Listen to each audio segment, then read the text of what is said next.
Why deep thinkers need a whole day to recover from one dinner. It is 11 in the morning and you have not moved from the chair. The dinner ended 14 hours ago. It was not a bad dinner. Nobody insulted you. Nobody left early. Nobody said the thing that ruins a table. Someone brought a dessert they were proud of. You laughed at least twice in a way that was real. And yet your body is behaving as though you worked a night shift in a language you do not speak fluently. Your phone has 3 messages on it and you are looking at them the way a person looks at a knock on the door when they are not dressed. There is a glass of water beside you that you poured an hour ago and have not touched. The day has a plan attached to it. You wrote the plan 2 evenings ago when you were a different person with a different amount of something in you, and the plan assumed that person would be here this morning. That person is not here.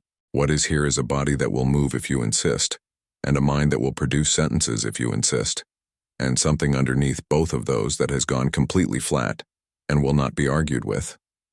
Most people would call this shyness or introversion or being bad with people. Those words are available and they are cheap, and you have probably used them about yourself because they end the conversation quickly. They are wrong in a specific way. Shyness would mean you were frightened at the table. You were not frightened. You were working. You were running a second process underneath the dinner, the entire dinner, without a break. And the recovery you need today is not emotional recovery. It is the cost of that second process coming due. And the diagnosis matters more than it seems, because the wrong name produces the wrong response. If the problem is shyness, the answer is exposure, and you have tried exposure for 15 years and the day after is still gone. If the problem is that you dislike people, the answer is fewer people, and you have tried that too, and it did not work either, because you do not dislike them. Some of the best hours of your life have happened at tables. The cost was there anyway. A remedy that keeps failing is usually pointing at a diagnosis that was never correct. Below is an account of what you actually do in a room full of people, why it costs what it costs, where you learn to do it, and what changes when you stop paying for it without knowing you are paying. You will see why the same 3 hours that leave everyone else pleasantly tired leave you unavailable until the next evening. The part that matters is not the exhaustion. It is the reason nobody at that table noticed you were doing anything at all, and that comes last. The day after is part of the dinner. You have been measuring the wrong event. When you think about how a social evening went, you think about the 3 hours between arriving and leaving. That is not the unit. The unit begins when you start preparing your face in the car, and it ends sometime the following afternoon, when the replay finally goes quiet and your attention comes back to you in one piece. Nobody schedules for that. Invitations are written as though the cost is contained inside the hours listed on them. 7 to 10, dinner at 8. And so you accept on the arithmetic of 3 hours and you are billed for 20. Then you look at the difference and conclude something is wrong with you. Because the person who invited you went to that dinner and then went to a second thing afterward and was fine. They were fine because they attended. You operated. Consider what it means to have an event that has an aftermath. Work has an aftermath. Grief has an aftermath. Performance has an aftermath. And every performer knows the strange flat hour that comes after applause. Ordinary social evenings are not supposed to have one. When yours does, the honest conclusion is not that you are fragile. It is that something in that room was closer to performance than to rest, and you have never once managed to say which part. Look at what the unit includes on the front end, because that half gets ignored even more completely than the morning after. You did not arrive at that dinner cold. There was a period beforehand, maybe 20 minutes, maybe 2 hours, in which you were already assembling. You thought about who would be there. You considered one specific person and what the last exchange with them had been. You rehearsed, without deciding to rehearse, the answer to the question that always comes about work. You chose clothing partly for how it would read to people who will not remember it. By the time you rang the bell, you had already spent something, and none of that appears on the invitation either. So the honest ledger of a single dinner reads something like this: 1 hour of assembly beforehand, 3 hours of operation, 90 minutes of replay before sleep, a night of sleep that is technically sleep and does not restore in the usual way, a morning that does not exist, an afternoon that comes back at half capacity if you protect it. That is roughly 20 hours for an event you filed under 3, repeated across a lifetime, never once written down. And because it is never written down, the difference between what you spent and what you expected to spend has to be explained by something. The mind does not tolerate an unexplained deficit, so it reaches for the nearest available explanation, and the nearest available explanation is always you, not the accounting. You, low energy. Something wrong with your constitution, a weakness that other adults do not have. That is the question you carry into today, still in the chair, still not answering the messages. Not why you are tired, what exactly you are doing, what you are actually doing at the table. Watch yourself at a dinner in slow motion. Someone tells a story. You listen to the story, which is the visible task. Underneath it, you are also tracking that the person telling it glanced twice at their partner in the wrong places, and that the partner is holding a glass without drinking from it, and that the story has been shortened compared to the version you heard in April, and that the shortening happened exactly where the disagreement lives. You notice that the host is counting plates with their eyes. You notice that the person to your left has asked no questions for 11 minutes and is not bored but excluded, and that one question from you would fix it, and that fixing it will require you to change the subject in a way that costs the storyteller their ending.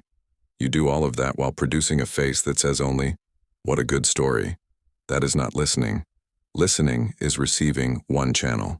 You are decoding 6 and arbitrating between them in real time, and then editing your own output so that none of the decoding shows, because a person who says out loud what they noticed at a dinner table is not experienced as perceptive.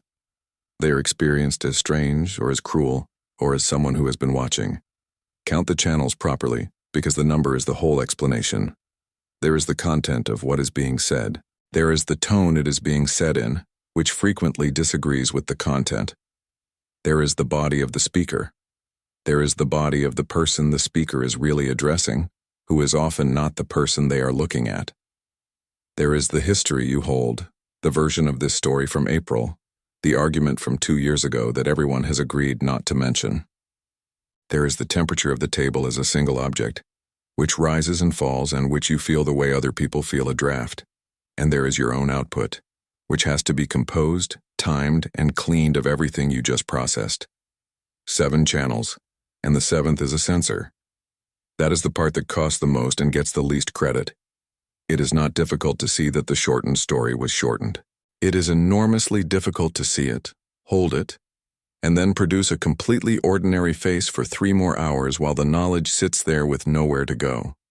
Notice also that nothing you perceive gets discharged. In work, perception leads to action. You see the problem, you name the problem moves.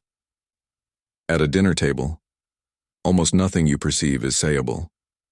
You cannot say that the couple opposite you are in the middle of something. You cannot say that the host is not enjoying the evening they built. You cannot say that the person to your left has been outside the conversation since the second course. Each accurate reading is generated and then immediately buried, and burying is not free. So you carry it silently. Every accurate perception becomes a small unspoken weight, and by dessert you are holding 40 of them and smiling. The cost is not in any single perception. The cost is in the arbitration, and in the concealment, and in the fact that neither of those ever stops for the length of the evening. But that only explains the volume of work. It does not yet explain why the work is not optional for you, and appears to be entirely optional for the person across the table. Depth is not a mood, it is a bandwidth cost. There is a flattering story about deep thinkers, and there is a true one. The flattering story is that you see more because you are more sensitive, more intelligent, more attuned. The true one is less decorative and more useful. You do not see more because you chose depth. You see more because your attention runs at a resolution that does not have a lower setting available to it. Resolution is not a virtue, it is a rate. A camera that captures every frame produces more information than a camera that captures some frames. And it also fills its storage faster. And it also runs hotter. And nobody calls that camera brave. This is why the advice you receive is useless. You have been told to relax more, to care less what people think, to stop overthinking. All of that advice assumes there is a dial. It assumes you turned the sensitivity up and could turn it down if you were willing. There is no dial. What you can change is what you do with the information after it arrives, and what you believe you owe once you have it. And those two things are where the entire expense actually lives. Sit with the difference, because it is the hinge of everything that follows. Perception is involuntary and nearly free. Obligation is learned and extremely expensive. You have been trying to reduce the first one, which cannot be done and would cost you the best part of your mind if it could. Nobody has ever suggested reducing the second, because the second is invisible even to you. It never registers as a belief. It registers as a fact about rooms, because information alone does not exhaust anyone. Noticing that a room has gone quiet does not cost anything. Noticing that a room has gone quiet, deciding the quiet is your responsibility, and generating a sentence within 4 seconds to repair it, 20 times over an evening, is a night shift. The advice fails for a second reason too, which is that the advice was written by people describing their own experience accurately. When someone tells you they simply do not think about what other people meant, they are not lying and they are not shallow. Their equipment does not deliver it. They walk out of the same dinner holding 4 impressions, and 4 impressions weigh nothing, and so they genuinely cannot imagine what you would be recovering from. You have spent years taking instruction from people who were describing a different machine. So the resolution is not the problem, the obligation attached to it is, and that obligation was not chosen either. It was assigned early by people who needed a service and found someone small enough to provide it without negotiating terms. The translator at the family table. Return to the house you were raised in, but not to the loud parts. The table is the place to look. There were adults there who did not speak directly to each other, not out of hatred usually. Out of a rule nobody wrote down. Certain things are not said across the table, they are said around it. Your mother did not tell your father she was upset. She said something about the food in a particular tone and looked at you. Your father did not answer her. He asked you a question about school in a voice that meant something entirely different from school. And you understood both. That is the part that mattered. You were the one at that table who could read both sides, and so you became the channel. You answered the question about school in a way that also answered the thing about the food. You produced a sentence that let both adults feel replied to without either of them having to say what they meant. You did this at 9 years old and you did it well, and doing it well is the reason it never stopped. Understand the mechanics of the position, because it is very specific and it does not match the positions other people describe. You were not a shield. You were not the one who absorbed anger to keep it off a sibling. You were not a substitute partner, and you were not simply parentified in the ordinary sense of doing too many chores. You were infrastructure. You were the line through which 2 adults conducted a relationship they were not able to conduct face-to-face. And the line has to be clear, and a clear line does not have opinions of its own. That is why your own state became irrelevant to you before you were 10. A translator does not get to be sad in the middle of a sentence. If you had feelings during the exchange, they were noise on the line, so you learned to set them aside during transmission. And transmission was most evenings, and eventually there was no reliable moment in which your own condition was information you consulted. You can still do this. You can still lose track of whether you are hungry, upset, or unwell for the entire duration of an evening, and find out afterward, in the car, all at once. Notice too what happened to accuracy. In that house, reading correctly was not a talent to be praised. It was a requirement with consequences. A correct reading produced a calm evening. An incorrect reading produced a bad one, and nobody said your name, and nobody said you had failed, and that absence of accusation is exactly what made it permanent. An error that is never named cannot be corrected and cannot be forgiven. It can only be prevented, forever, by being more accurate next time. This is not the same as watching an unpredictable adult and learning to forecast danger. Forecasting protects you. What you were doing was labor performed for other people.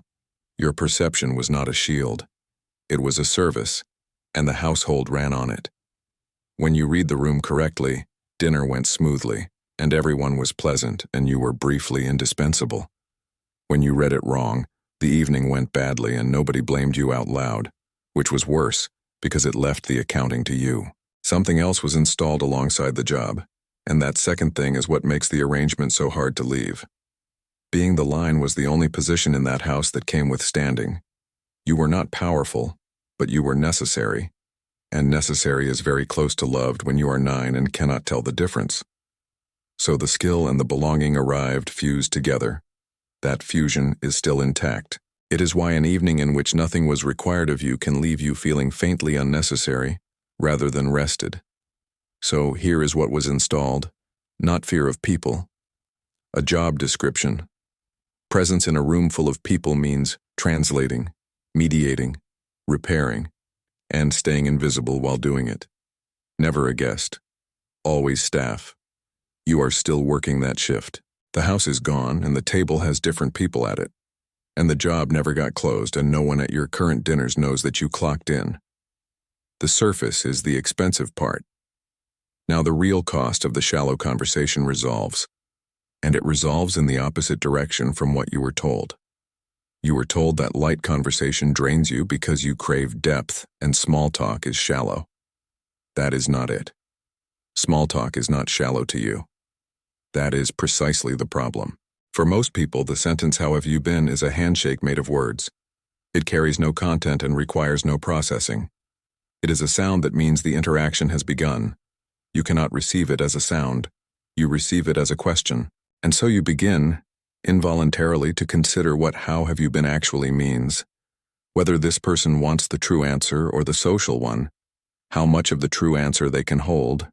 Whether the last time you saw them you said something heavier than they wanted. What version of yourself is being requested and how to produce that version in the 2 seconds available. For them, a handshake. For you, 6 calculations and a decision about intimacy. There is a further complication that makes the ordinary exchange even more expensive. Because you were trained as a line, you do not answer the question that was asked. You answer the question you calculate the person actually needs answered. And that calculation has to be performed against a person you may know slightly, in 2 seconds, with the whole table listening. Small talk is not small for you because it is a live translation task performed without a source text. Multiply that by every exchange at a table of 9 people, and you understand why the small talk exhausts you more than the real conversation does. The real conversation is cheaper. In a real conversation, the content is in the words, so you can put your resolution to work on the thing being discussed instead of on the space between what was said and what was meant. Depth is where your equipment is efficient. Surface is where it runs at full power, producing nothing. Watch what this does to the shape of your social life, because it explains a pattern you have probably read as a personality defect. You are excellent for 2 hours with one person and depleted after 40 minutes with 6. You can hold a difficult conversation about someone's marriage without strain and cannot survive a work drinks event. That is not inconsistency, and it is not a preference for intensity. It is the same instrument being used efficiently in one case and idling at maximum in the other. That is why you leave a dinner having said very little and feeling as though you spoke for hours. You did speak for hours, almost none of it out loud. And the moment the door closes behind you, the second conversation, the one that was running underneath all evening, finally gets the room to itself. The second conversation. You are always running. There is the dinner everyone attended, and there is the dinner you had. They overlap for maybe a fifth of their length. Yours has a full transcript. You know what you said at the moment the subject turned to money, and you know it landed half a degree colder than you intended. You know the exact silence that followed the joke that did not work. Its length, and that you were the one who ended it. You know which person did not look at you when you spoke, and you have already built 3 explanations for that.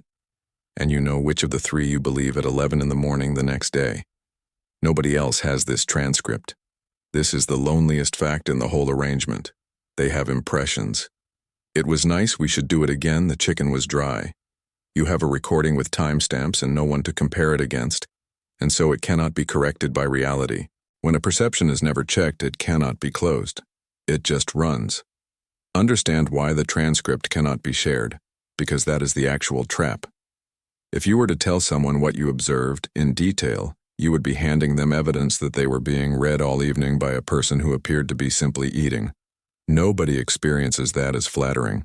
So the more accurate your reading, the less sayable it becomes, and the accuracy and the isolation increase together. The people best equipped to understand a room are structurally the least able to say what they found there. And there is a cruel technicality inside this. Half of your readings are almost certainly correct, and the other half are bent by what that training taught you to expect, and you have no way to sort them. The one glance that meant nothing and the one that meant something look identical in memory. So you cannot dismiss the transcript as paranoia, and you cannot trust it as reporting. It occupies the worst available category, probably partly true, permanently unverifiable. So the reason the following day is gone is not that you are dwelling. Dwelling implies choice. What you are doing is processing a volume of unverified social data with no external reference alone. And the only tool available for closing an open loop is more thinking, which opens more loops. One more layer remains unnamed, and it costs more than any of this. Not what you noticed about them, what you were producing about yourself the entire time. The moment you leave and the replay begins. Notice the specific geography of it. You're in the car, or on the stairs, or on the pavement outside with your keys in your hand, and the evening is over, and something drops. There is a moment of relief that lasts maybe 90 seconds. Then the replay starts. It starts with the smallest thing. Not the argument, not the awkward silence. The way you said yes exactly when someone said your name. Then it widens. Then it takes the whole evening apart in the wrong order, going back to the same 3 moments, sanding them down, checking them for damage. Understand what the replay is for, because it is not self-punishment, even though it feels like it. The replay is quality control. You were operating a job all evening and the job had no supervisor and no feedback and no way to know whether you performed it correctly. Nobody says at the door, "You managed the room well tonight, the atmosphere held, thank you." So you audit it yourself. You are the worker and the inspector, and the inspection takes as long as the shift did. Sit with why the inspection cannot be quick. A quick inspection requires a standard. Your standard is that nobody in the room should have felt anything uncomfortable that you could have prevented. That standard is unmeetable and unfalsifiable at the same time, which means the audit has no stopping condition. It ends when your capacity ends, not when the work is complete. That is what 1 o'clock in the morning is. Not resolution. Depletion. Watch which moments the replay selects because the selection is diagnostic. It does not review the parts where you were warm, or funny, or genuinely helpful to the person on your left. It reviews the seams, the half-second where 2 versions of you were visible at once, the sentence that came out at the wrong temperature, the moment a real reaction crossed your face before the correct one was installed. The replay is not auditing whether you were good company, it is auditing whether the operation was visible, and that tells you what the standard actually is, underneath the stated one. The stated standard is that nobody should be uncomfortable. The real standard is that nobody should have detected that you were working. In the house that trained you, both of those were requirements of the same job, and a line that draws attention to itself has failed at being a line. Which leaves an obvious question you have never asked directly. Who exactly told you the atmosphere of a room full of adults was yours to hold? Being interesting is a job you never applied for. There is a version of the replay that is worse than the atmosphere audit, and you know it well. It is the one where you review your own output for value. Did you say anything worth saying? Was the thing you offered about the book pretentious? Did you talk too much at the point where you were finally interested? And did the table go slightly flat afterward because you took it somewhere it did not want to go? Were you, for the length of 1 paragraph, too much? This is where the cost turns from labor into identity, because you have learned 2 contradictory jobs and both of them were assigned by the same table. The first job is, do not let anyone feel uncomfortable. The second is justify your presence by being worth having there. The first requires you to make yourself small and smooth. The second requires you to produce something remarkable. You are doing both simultaneously for 3 hours, in a room where at least one person is talking about a television program with complete ease. Look at what the contradiction does in practice, in a single second of real time. You have a thought that is genuinely good and slightly too heavy for the moment. Job 2 says offer it, this is what you are for. Job 1 says the table is light right now, and the heavy thing will cost someone their ease, so you compress it. You deliver a reduced version, and the reduced version is worse and it lands at half its weight. And then you spend part of the following day reviewing the reduced version and concluding you are not as interesting as you thought. You are reviewing a translation and grading the original. And notice the third possibility that almost never happens.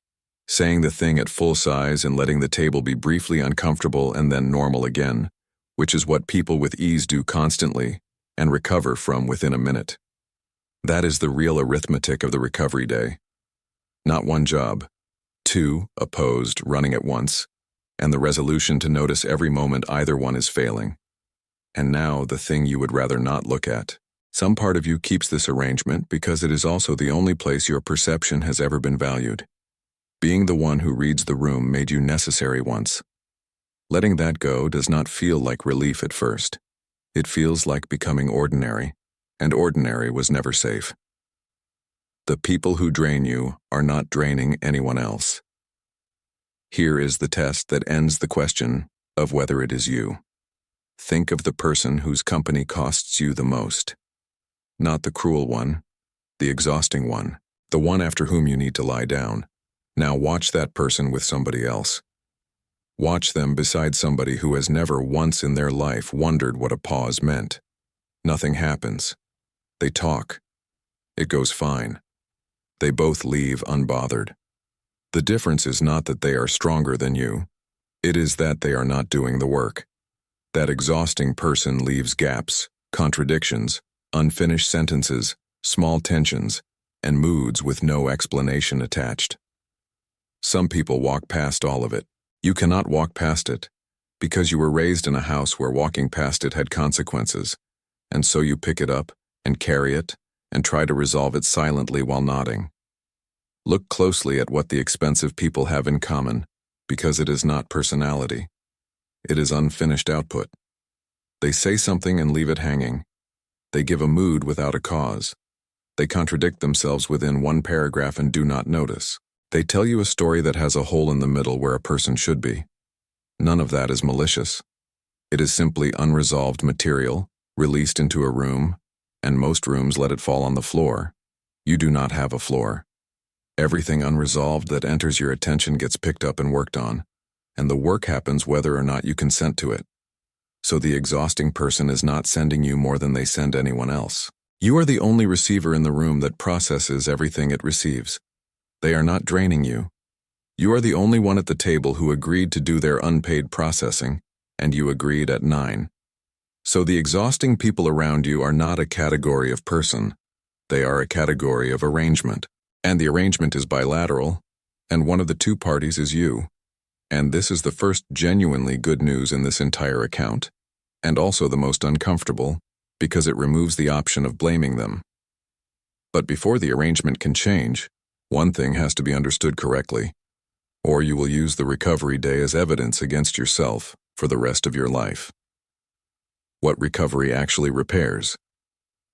The recovery day is not weakness recovering. It is not damage healing. Naming it correctly changes what you do with it. What is depleted after that dinner is a specific resource, the capacity to hold multiple simultaneous interpretations without collapsing them into one. That is the thing your work runs on, your best thinking, your writing, your ability to sit with a problem that has no clean answer. It is the same faculty. It is not two systems. The dinner spent your instrument on the atmosphere of a room.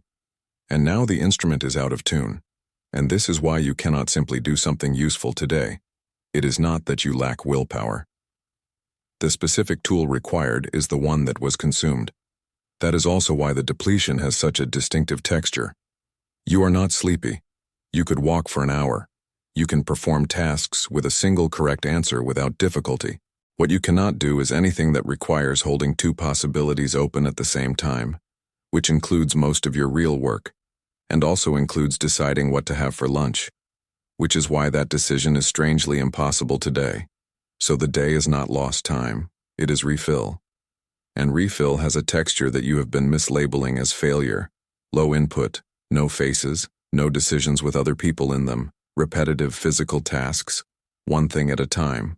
Not entertainment. Entertainment is more channels. What restores you is fewer channels.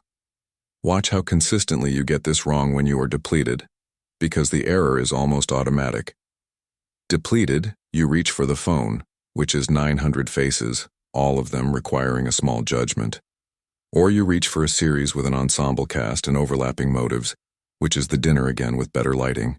Or you text somebody because being alone with a flat instrument is uncomfortable, and now there is a person in the room, and the shift has quietly restarted. Every one of those choices spends the thing you were trying to refill. And notice how strongly you resist calling this legitimate.